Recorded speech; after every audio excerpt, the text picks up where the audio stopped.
শনিবার রাতে বগুড়ার গাবতলীতে ফিলিং স্টেশনে ট্রাকগুলো রেখে বাড়ির দিকে ফিরছিলেন সাইফুল। বাড়ির ঠিক সামনে তাকে ধারালো অস্ত্র দিয়ে কুপিয়ে ও গলা কেটে হত্যা করে দুর্বৃত্তরা। সকালে স্থানীয়দের হইচই শুনে তারা সাইফুলের রক্তাক্ত মরদেহ দেখতে পান।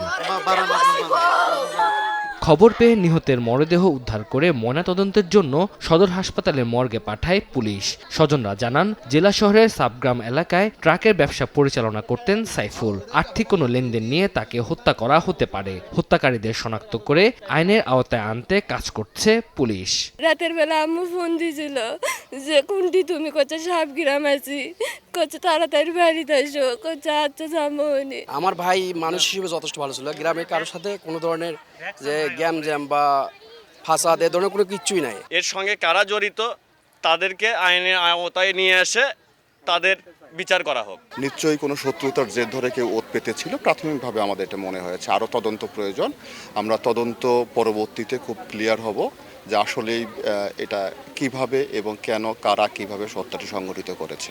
এদিকে বান্দরবনের আলীকদমে নিজ বাড়ি থেকে রহিমা বেগম নামে এক বৃদ্ধা মহিলার গলাকাটা লাশ উদ্ধার করা হয়েছে। কে বা কারা এই হত্যাকাণ্ড ঘটিয়েছে তা এখনো জানা যায়নি। তবে সন্দেহজনক দুই পুত্রবধূ সহ 4 জনকে জিজ্ঞাসাবাদের জন্য থানা হেফাজতে নিয়েছে পুলিশ। তানজিল হাসনাত, সময় সংবাদ।